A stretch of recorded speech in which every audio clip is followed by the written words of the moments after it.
Hi everyone, welcome back to another video. And today I don't have a planned word for you. This is completely unscripted. I did not think about this. I was just going to take a nap.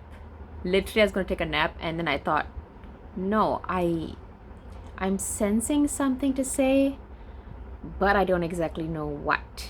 So I feel like I'm discovering that as I'm speaking to you right now.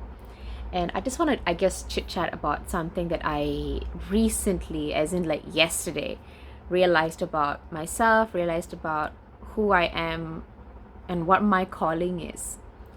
And also how apparent your calling may be based on how much opposition you may have. For me, it has always been about my voice, not physically my voice, although sometimes it feels like it is a physical attack when I get a sore throat or whatnot. But often it's an emotional, psychological, even spiritual attack against my voice, against my ability to speak and how I should speak or I shouldn't speak. Oftentimes it's for why I shouldn't speak, how I should stay quiet, I should listen, shut up, be quiet. I don't think people realize how damaging those words are, especially when you're growing up. I heard that a lot growing up, ironically. And it wasn't like I was a chatterbox when I was a kid. I was actually very shy. I was very cautious. I used to be bullied since kindergarten. Can you imagine like a 3-year-old being picked over, like, I don't know how big my nose is. I used to have pimples on my face when I was like in school. I used to get picked on for that. About my weight when I was growing up. My name, people used to mispronounce my name. My name is pronounced Ariane. I used to pronounce it as Ariane because people don't know how to pronounce it and they pronounce it wrongly. So I kind of, sunk in my seat and took whatever name they gave me. And it's funny how you don't realize it, but eventually you look back at your life and you see how much have you compromised, how much have you let somebody else determine what you should say, how you should say it, and that you don't have a right to it, that you must be given permission by people to be who you are. And I never realized this until possibly a few years ago. Uncoincidentally enough, it was only after I truly got to know Jesus, the real Jesus. That was when I went to the UK to study. So I'm from Malaysia, but I went to the UK to study. And it wasn't until I went away from my family, my friends, everything I was familiar with, my culture, everything. And I started to go to church in the UK, and that's where God got a hold of me. Like, finally, you are mine. You are not mingled with all this other stuff. You are not with any toxic energy. You are not with negativity. You are not with all of these environmental factors trying to put a lid on you. And yeah, I kind of discovered that, but I didn't realize how deep this opposition went. I did not realize how far it would go. I didn't realize how much damage it actually cost me, and still is causing me, in a sense. There has been a lot of healing for sure, but it has been hard. It's hard to come face to face with the opposition, but it is freeing to know that, wow, this opposition means there is a great call. And that is what comforts me. Recently, I've been, I guess, forced to be face to face with my fears, my anxieties, my issues. A lot of us don't like confronting our issues. A lot of us prefer they stay hidden. And I've learned, at least I finally learned, that the more I confront my issues head on, the more I allow my gift to be, not unfiltered, but you know how when you have to purify something, it's because there are impurities mixed with it. But the opposite of that, I'm sure there's a word for it, but that's the thing. The more you face with these issues, the more your gift is purified, or in a sense, not unpurified. And that gift is meant for the Lord. That gift is given by the Lord. My voice is not my own. I did not create it. I did not call it. He did. He gave me this voice. He gave me this call. And he's given me a responsibility. And more than that, he has given me a great plan and purpose. I don't know to what extent is my voice necessary. Because I often do ask, God, what were you thinking when you created me? Why did you think the world needed me? Because, most of us, if not all of us, are born way after Jesus came.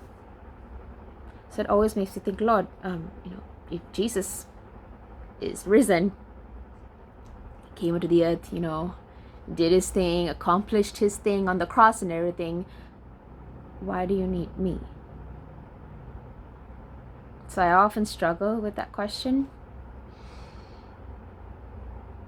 But when I come face to face with the opposition, with the struggle, with the failure, with the delay, with the uncertainty, that's when I'm like, wait, this is not about you. This is not a personal battle. This is a battle for purpose, for what you're called to do. And like I was saying recently, I've had to come face to face with one of my most difficult fears is people. I've always desired to have people with me. I used to think that I wanted to fit in, and that's why I struggle so hard with people pleasing and all these, perfectionism. There's so many issues that come with the need for people. But I recently watched a TED Talk and even Netflix documentary on Brene Brown, and she's talking about being vulnerable and how being courageous is being vulnerable. You can't be courageous without being vulnerable. You have to risk, you have to feel some discomfort. If not, that's not courage anymore. And she explained that there is a difference between fitting in and belonging. To fit in is to assess a situation and think, okay, that's the situation. How should I adapt to that situation? How could I fit in there? And belonging is where you are who you are and you're accepted for it. And more than that, you accept yourself as that. And that's what I've been struggling, because I have had to come face to face with people in my life who truly do not see me, do not hear me, do not understand me.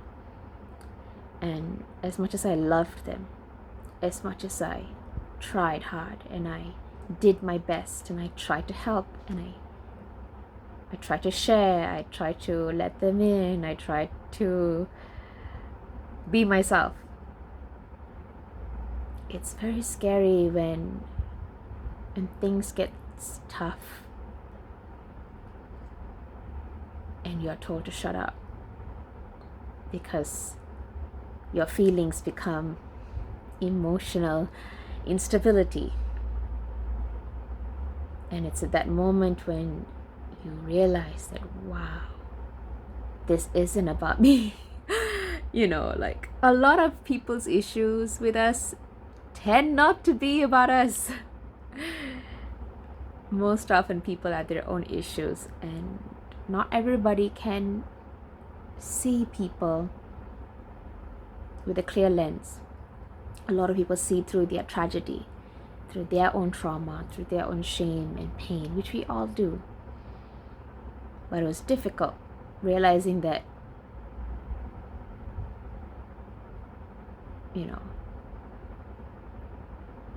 you want to change me.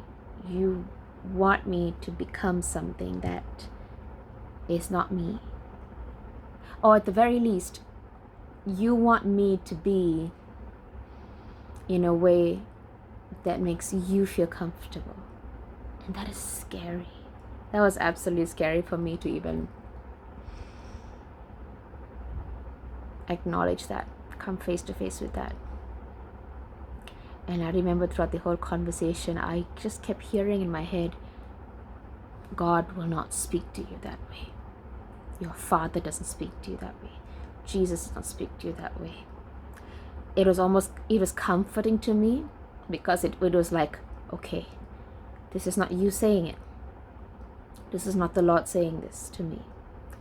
Because it's very easy for me to kind of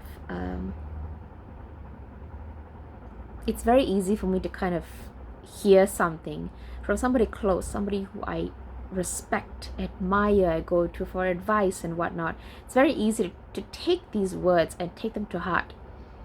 But thank God, through the work of the Holy Spirit and Him giving me such resilience, that I know the difference between hearing the man and hearing the enemy behind the man. It still hurts. It's still disappointing. It's still traumatic. It still means that I can't continue with that friendship, that relationship. I can't. And it's funny, because logically the enemy would think, haha, I got what I wanted. I've separated you. I've cut off every single one of your friends. Every person that you thought loved you, trusted you, wanted you for who you are, is gone. But that's the thing. I'm a child of God, and I put my life in the Lord's hands. And when you put your life in the Lord's hands, it's not you running the show. It's God. God knew all this was happening. God knew all this would happen. He knew all of this would happen. So, the wisdom of God in allowing these circumstances, these situations, these painful circumstances, He allowed them to absolutely break my soul apart, break my heart into pieces. But with His love, with His assurance, His purpose, He fills up the cracks. And if you think about it, if you break your heart enough times, you won't have any of your heart. But eventually you'll be only His love. And that's a beautiful thing to think. That even in the midst of heartbreak, even in the midst of tragedy, opposition, His love is constant. And His plan is still sure. Even if I don't understand, my desires are still the same. My needs, my wants, my need for belonging, my need for acceptance, my desire for companionship, my desire for significance in life, they all still remain. But they remain for the Lord to fulfill and not for me. And that is very freeing. super duper freeing to think that that is not my responsibility. A lot of us take up too much responsibility. I reckon if we just take responsibility over the areas, the things that God has told us to take responsibility over, we would not be as stressed, we would not be as exhausted, we would not be in so much heartbreak too, in a sense, because not everything is our job. A lot of things the Lord wants to be the one to do it. And I have so many situations right now where, God, I can't do it. I can only nudge you. That's as far as I can do. All I can do is ask. And the rest, I don't know how's it gonna work. I really don't. I started this year with a few people, and I'm ending this year solo. The people that I started out this year with are no longer there. And at first I thought that was a scary thing. At first I was so against that whole thing. I used to think that was the worst thing in the world, to not have somebody close to you, not have somebody that you can share your life with or share your burden with. I thought that was the worst thing in the world. Even right now, I'm just kind of sharing, but I'm not really sharing, I wouldn't share like this to somebody who's actually close to me. I would give them more details and, actual personal details, which I would share if this was like a really close friend. But, this is the internet. I'm not going to share those things on the internet. But although I don't have that anymore, why do I still feel free? It's weird. Like, why did I think that I needed those things? Why did I think that without those things I would die, or I would not have love, or I would not be enough? I don't know. Definitely a lie, or multiple lies. The enemy likes to cast a web of lies, not just one. But I'm not sure if you guys have watched this musical, Wicked, and the song Defying Gravity. The bridge of the song, Alphaba actually starts singing, and if I'm flying solo, at least I'm flying free. And that's the thing. We think that if I have this, if I have that, then I'm free. But here she's saying I'm alone, but I'm free. And to me, that used to be like a nightmare. Being alone is kind of the scariest thing to most people. Most of us hate being alone. We hate the feeling of rejection. That's why we go so hard against rejection. We try so hard to be accepted, often by the wrong people, the people who will never understand us, who never will relate to us. We try, we push, we pull. We are resilient creatures. We are created that way. But we are resilient in the wrong areas, for the wrong reasons, for the wrong people. And for the first time, even though I feel like I've lost the people who I thought would be there, who I spend my life with, knowing, loving, growing with. But is it weird that I don't feel any lack? I don't feel like it's a loss necessarily. And that is freeing. It is freeing that I can't lose. Because the Lord is my shepherd. The Lord has been with me constantly. When I cry, when I am upset, when I'm venting and feeling all these emotions and going through these things, the Lord has been the one who has been the most consistent, the most persistent, the most encouraging, the most comforting. He always speaks upward, forward, moving on, He speaks to lift up. He speaks to propel.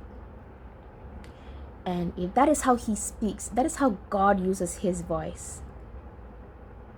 And he has given me a voice. He's given me a calling to use my voice. How powerful must that be? That the enemy is rising and doing everything that he wants to or tries to get me to shut down. Me making this video was totally unplanned. I was going to take a nap. And now I'm here talking for 20 minutes on, I don't even know what I'm saying. All I know is that I want to record this moment in a way because I'm so grateful for the people I've lost.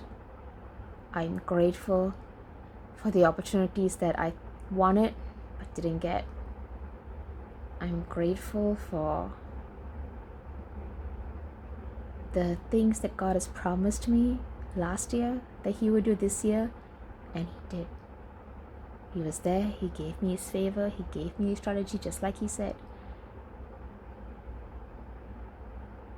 And I hope that you watching can look back at 2019 and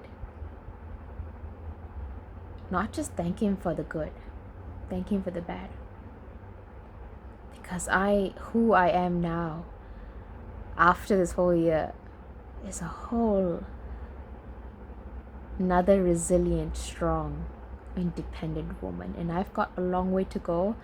I've got a lot more mistakes to amend. I've got a lot more weaknesses to get better. I've got a lot more strengths to strengthen. But the fact that the Lord stood with me through time, trial, and travail, he stood with me. He didn't give up on me, not once.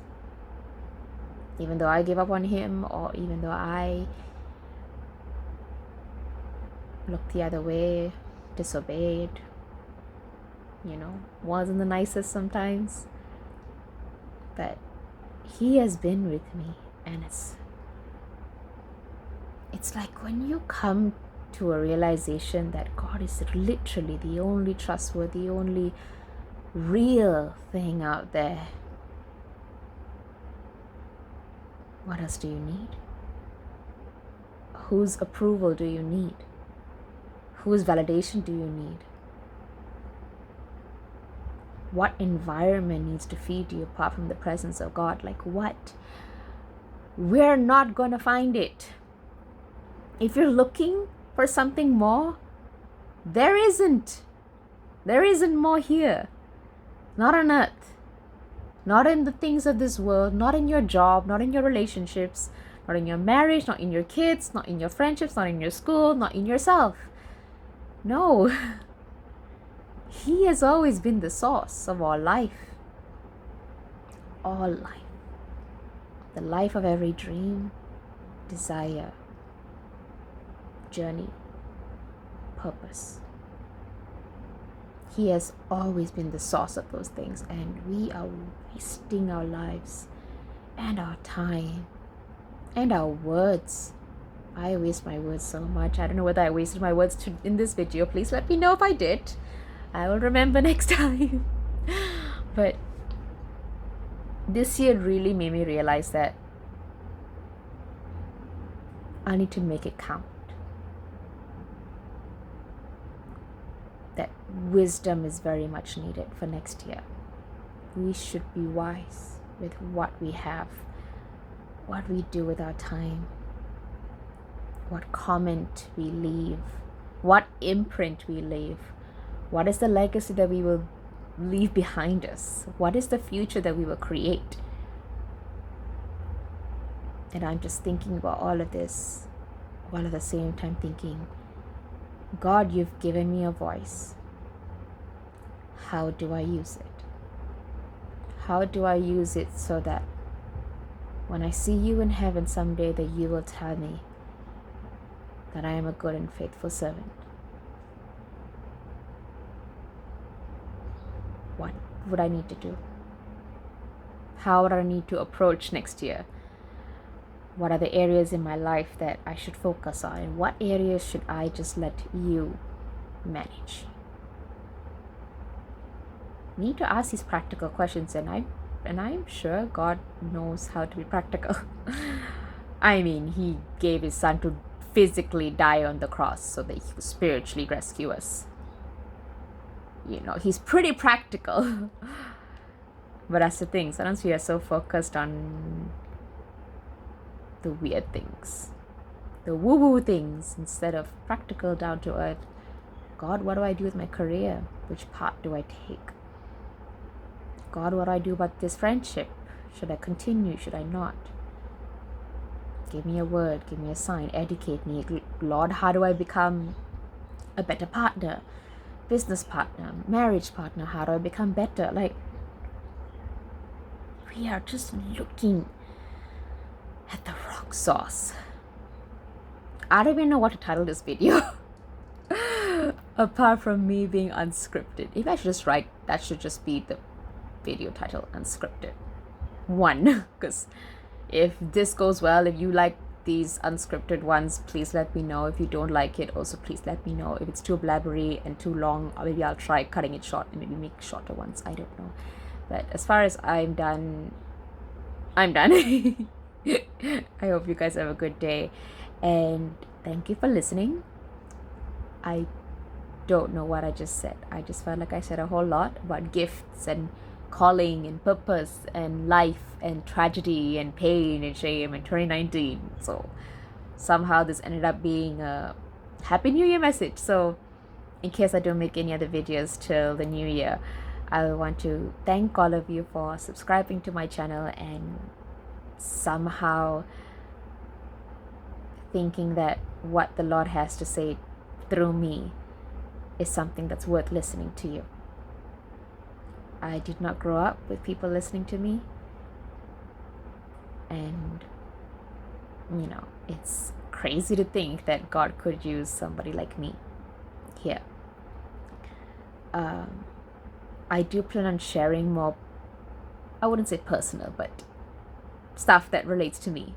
What do I do? What's my story? What's my testimony? Things like that. I do plan on making a video like that soon, eventually, when I get the, don't take a nap, make a video thing. Because I hope this is divine. I hope God is the one who's, I hope this reaches to someone. That's all I hope. So, yes, thank you for listening to me. And thank you for subscribing. Thank you for your comments. I love when you guys leave comments. It really makes me really happy. I love interacting and discussing and sharing ideas. It's really, really exciting to have us like in a conversation. It's not just me talking to you, like solo. Like I feel like I'm just talking to a lot of people. It's really fun. So yes, thank you for watching, and I hope that you have a really, really blessed new year. Commit the new year to the Lord. Ask him for what you want, but more importantly, what he wants. And find a happy medium. Negotiate with the Lord on, God, what do you want? What do I want? Let's make a covenant here for next year. That's what I did for the past 2 years, and it's been the best decision of my life. All right, so thank you, and have a good day wherever you are.